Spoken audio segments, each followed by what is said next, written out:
Good morning friends. आज हम जानेंगे रेमेडेड अर्थराइटिस के बारे में, जिसको हिंदी में गठिया कहा जाता है और आम वात भी कहा जाता है। रेमेडेड अर्थराइटिस एक ऑटोइम्यून डिसीज़ है जिसमें हमारा जो इम्यून सिस्टम है, हमारा खुद का इम्यून सिस्टम अपने जॉइंट्स पर अफेक्ट करता है, स्पेशली स्मॉल जॉइंट्स पर। इसके जो सिम्टम्स होते हैं, यहाँ पे जो सिम्टम्स पाए जाते हैं रेमेडेड अर्थराइटिस के, इसमें स्मॉल जॉइंट्स में पेन होता है, हल्का बुखार रहता है, और जहाँ पे जॉइंट्स में रेडनेस रहता है, और साथ में मेन इम्पोर्टेंट सिम्टम जो है सुबह अर्ली मॉर्निंग स्टिफनेस रहता है, जिस यानी सुबह उठने के बाद अपने जो स्मॉल जॉइंट्स की मूवमेंट नहीं होती, जकड़ान महसूस होता है।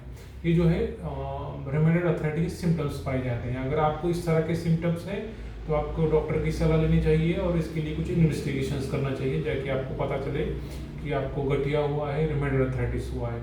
अब जो ये अब बीमारी, अब कोई लक्षण है, आप डॉक्टर्स के पास जाएं तो अब इसका डायग्नोसिस करने के लिए जो इन्वेस्टिगेशंस हैं, आइए हम वो जानते हैं। इसके लिए सब में इम्पोर्टेंट जो है 3-4 टेस्ट कराए जाते हैं, जिसमें RA फैक्टर, रेमेडेड अर्थराइटिस फैक्टर किया जाता है आपके ब्लड में से, साथ में ESR, CRP और anti-CCP एंटीबॉडी का भी टेस्ट इसमें किया जाता है। साथ में ज़रूरत पड़ने पर USG, एक्सरे और MRI की भी हेल्प ली जाती है। ये इन्वेस्टिगेशन करने के बाद अपने को पता चलेगा कि आपको रेमेडेड अर्थराइटिस यानी गठिया आम वात है कि नहीं। अगर आपको पॉजिटिव रिजल्ट्स आते हैं तो इसमें जो है उसका ट्रीटमेंट स्टार्ट करना पड़ता है।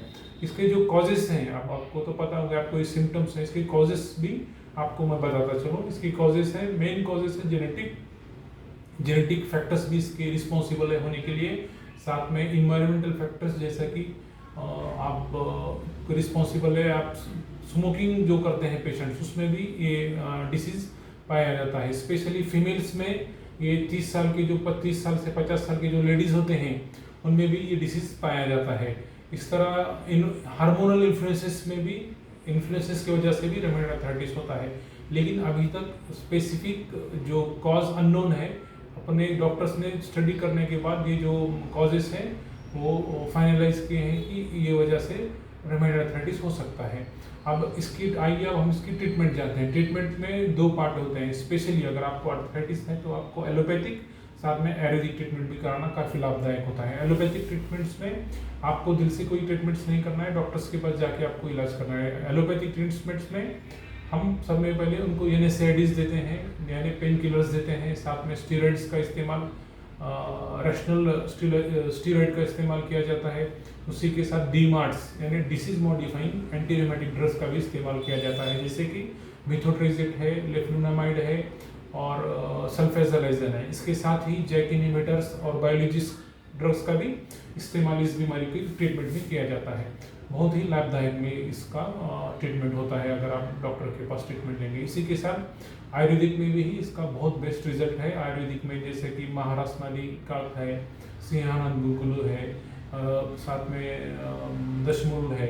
ये टैबलेट्स और सिरप्स इसके लेने के बाद भी, क्वाथ लेने के बाद भी इसमें बहुत से आराम पड़ता है। इसी के साथ आपको इसके ट्रीटमेंट के बाद जो है आपको सही लाइफस्टाइल करना चाहिए, योगासन करना चाहिए, साथ में हेल्दी डाइट लें और ये योगासन करें, एक्सरसाइज करें और स्ट्रेस फ्री लाइफ जिए, और स्लीप भी, प्रॉपर स्लीप लें। ये बहुत ज़रूरी होता है रेमेडेड अर्थराइटिस की बीमारी में। डेली एक्सरसाइज करें। रेमेडेड अर्थराइटिस एक ऐसी बीमारी है जो प्रॉपर ट्रीटमेंट से कंट्रोल की जा सकती है। अगर हम इसको निगलेक्ट करते हैं तो आगे जाकर ये जो क्रोनिक ऑटोइम्यून डिसीज कहा जाता है, it will affect all over the body, all lungs पे, हार्ट पे, आपके आइज तक इसका प्रमाण बाद में देखा जाता है अगर ट्रीटमेंट नहीं लेते हैं। तो मैं चाहता हूं कि आपको अगर इस तरह के लक्षण हो तो आप डॉक्टर के पास जाएं, जांच कराएं, तुरंत से तुरंत अपना ट्रीटमेंट चालू करें और एक सेहतमंद लाइफ जिए। Thank you.